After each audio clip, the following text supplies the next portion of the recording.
जय हिंद जय भारत। सभी प्यारे भाई और बहनों का स्वागत है आर के एकेडमी चैनल पे।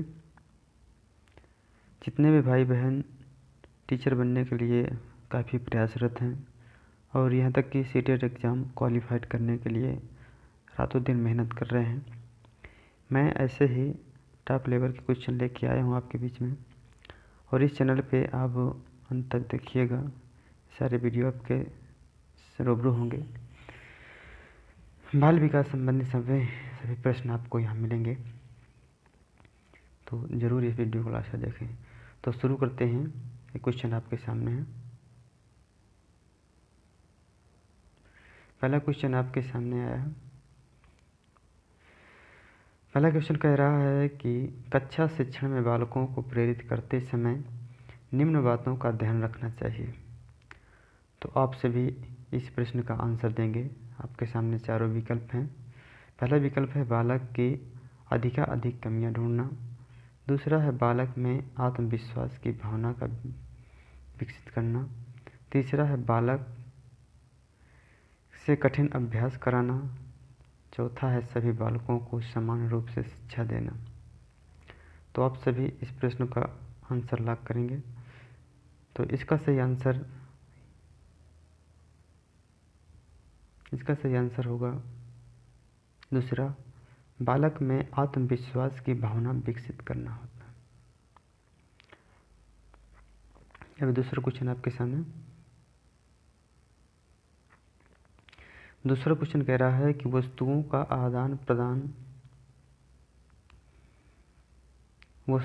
आदान प्रदान करना किस विकास के अंतर्गत आता है। तो इस प्रश्न का आंसर लॉक करेंगे।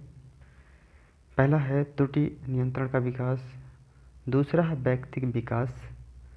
तीसरा है सामाजिक विकास। चौथा है आत्मानुशासन। तो इसका सही आंसर हो जाएगा सामाजिक विकास। और तीसरा क्वेश्चन आपके सामने। तीसरा क्वेश्चन क्या कहता है, थॉर्नडाइक का अधिगम सिद्धांत जाना जाता है। पहला है पुनर्भरण का नियम। दूसरा है उत्प्रेरणा का नियम। तीसरा है प्रयास एवं त्रुटि का सिद्धांत। चौथा है अंतर्दृष्टि का सिद्धांत। इसका सही आंसर हो जाएगा तीसरा। आप सभी दोस्त भाई कमेंट ज़रूर करते रहिएगा और कमेंट करें और लाइक करना ना भूलें। कमेंट करके हमें बताइए कि आपको टॉप लेवल के क्वेश्चन हैं जो कि आपके हर बार स्टेट एग्जाम में पूछे जाते हैं। तो ये क्वेश्चन आपके सामने है। आपको चौथा क्वेश्चन ले चलते हैं। चौथा क्वेश्चन है बहिर्मुखी बालक का लक्षण है। बहिर्मुखी बालक का लक्षण है, इसका सही आंसर क्या होगा कमेंट करके बताएं। पहला है अपने भावों को अपने तक सीमित रखना। और दूसरा है कार्य करने की दृढ़ इच्छा शक्ति रखने वाला। तीसरा है एकांत में विश्वास रखने वाला। चौथा है कम बोलने वाला। तो इसका सही आंसर लॉक करेंगे। दूसरा आंसर का सही है कार्य करने की दृढ़ इच्छा शक्ति रखने वाला। वही बालक सक्सेस होता है, वही बहिर्मुखी कहलाता है। ये पांचवा क्वेश्चन आपके सामने। पांचवा क्वेश्चन कह रहा है शिक्षार्थियों में अध्ययन की आदत का विकास करने का श्रेष्ठ उपाय क्या है। तो इसका आंसर क्या होगा सही आप सही बताएं।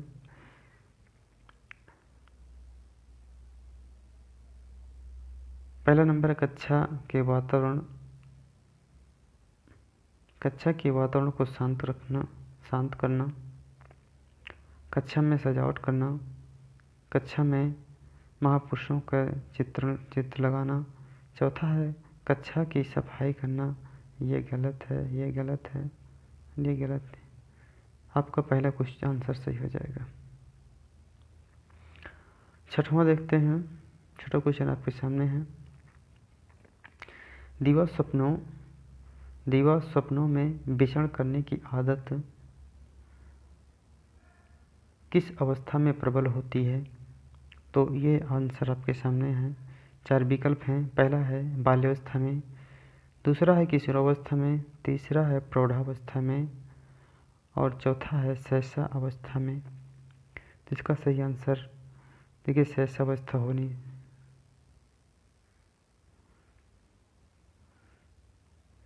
शैशवावस्था है नहीं, प्रौढ़ावस्था भी नहीं है, किशोरावस्था भी नहीं है, आपकी किशोरावस्था है जी, किशोरावस्था है आपका आंसर सही है। सॉरी गलत हो गया, ये नहीं है, क्योंकि किशोर अवस्था ऐसी अवस्था होती है जिसमें बालक अधिक सोने के या सपनों की आदत होती है। कई प्रकार के सपने आते हैं, कई तरह की क्रियाएं करता है बच्चा, लड़का। तो इसका आंसर सही हो जाएगा दूसरा।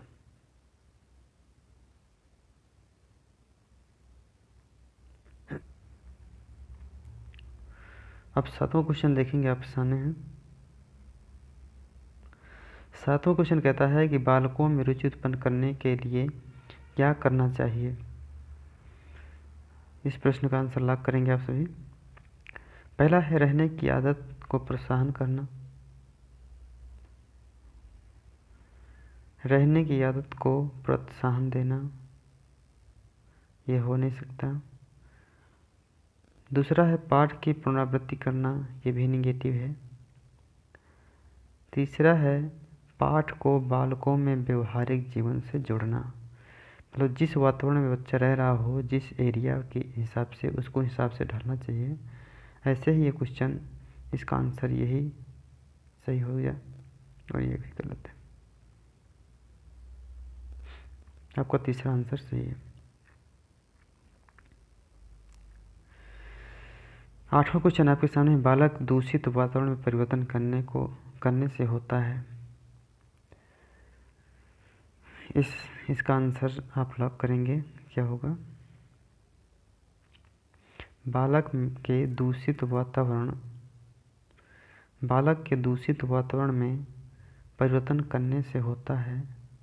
इसका सही आंसर हो जाएगा, क्या होगा बताएं?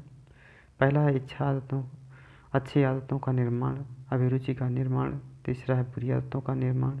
चौथा है दृष्टिकोण के निर्माण। इसका आंसर पहला हो जाएगा।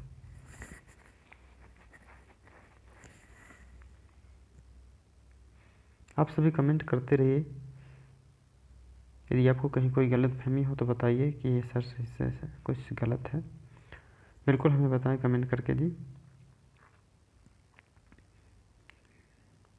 ये 9वां क्वेश्चन आपके सामने आया। 9वां क्वेश्चन कहता है कि अंतर्मुखी बालक होता है।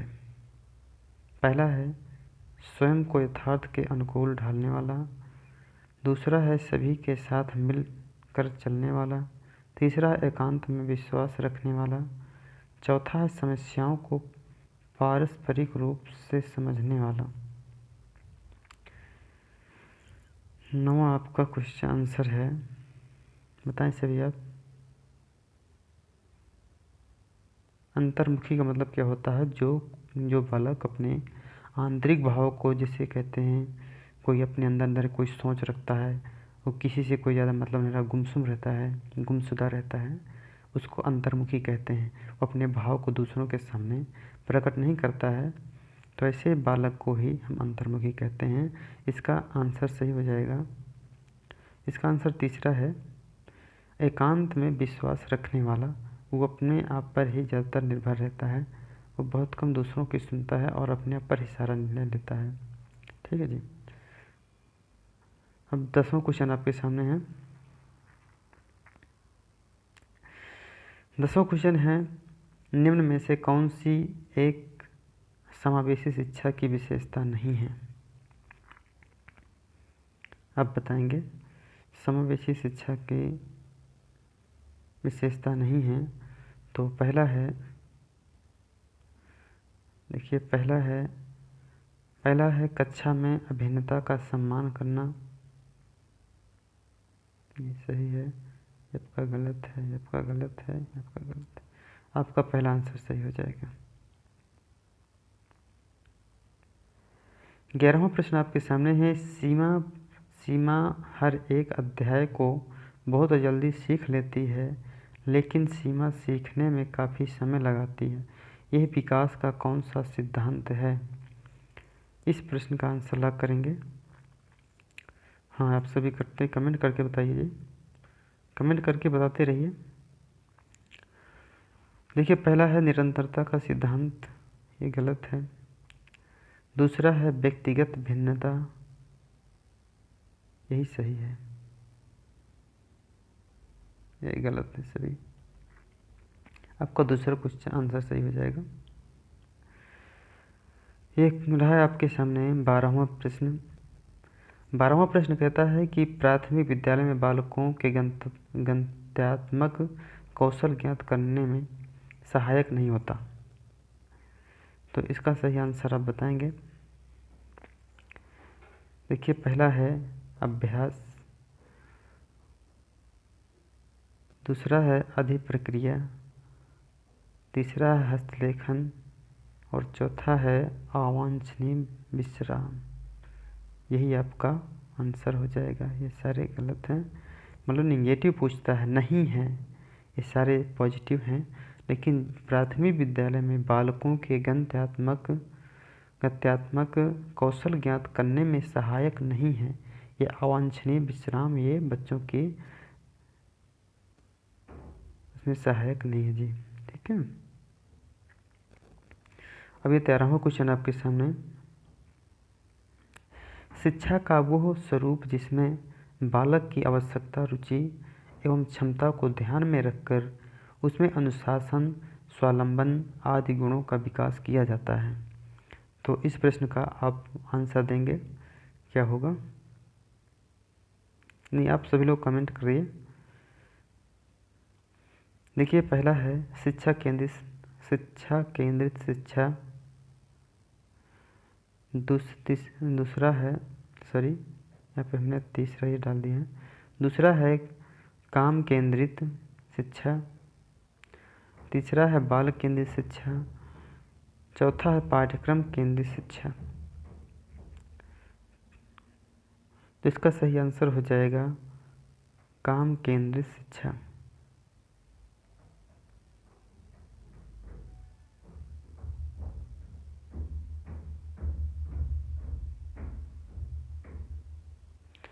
चौदहवां क्वेश्चन आप देखेंगे आपके सामने।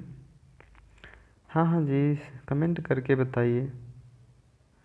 देखिए जब तक आप कमेंट करके हमें बताएंगे नहीं, कुछ आपका रिस्पांस नहीं आएगा, तब तक हम कैसे समझेंगे कि आप हमारे वीडियो को देख रहे हैं, क्या समझ रहे हैं। तो आप कमेंट करके ज़रूर बताते रहिए। ये 14वां क्वेश्चन आपके सामने रहा। जब शिशु अपनी आँख, कान व हाथ के संबंध में सोचते हैं तो निम्नलिखित में से कौन से स्तर में शामिल होते हैं? पहला है मूर्त संक्रियात्मक स्तर, दूसरा है संक्रियात्मक पूर्व संक्रियात्मक स्तर, तीसरा इंद्रजनित स्तर और चौथा है अमूर्त संक्रियात्मक स्तर। देखिए जब बच्चा अपने हाथ पांव चलाने लगता है, अपने हाथ पैर को पकड़ता है, कभी कभी मुंह में डालता है हाथ, मतलब उससे अपने इंद्रियों का ज्ञान होता है। तो इसका सही आंसर हो जाएगा इंद्रिय जनित स्तर। आपका आंसर तीसरा सही हो जाएगा।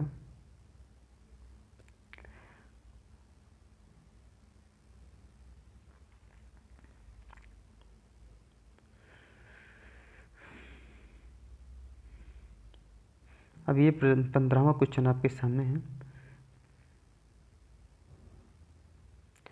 15वां क्वेश्चन देखिए क्या कहता है।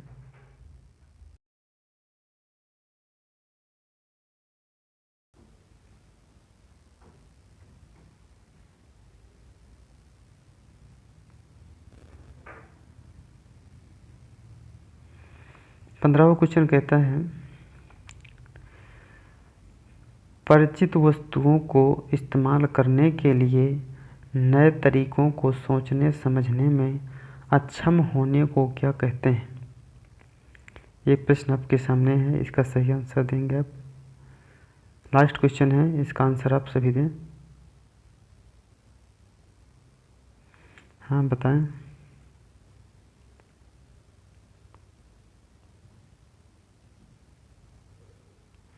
नहीं बताएं, कमेंट करके बताएं जी। इसका सही आंसर हो जाएगा, आप सभी लोग कमेंट करके बताएं कि इसका सही आंसर क्या होगा। जैसे पहले प्रश्न को पढ़ें, परिचित वस्तुओं को इस्तेमाल करने के लिए नए तरीकों को सोचने समझने में अक्षम होने को क्या कहते हैं? कमेंट करें। आपका क्वेश्चन आंसर ही सही हो जाएगा।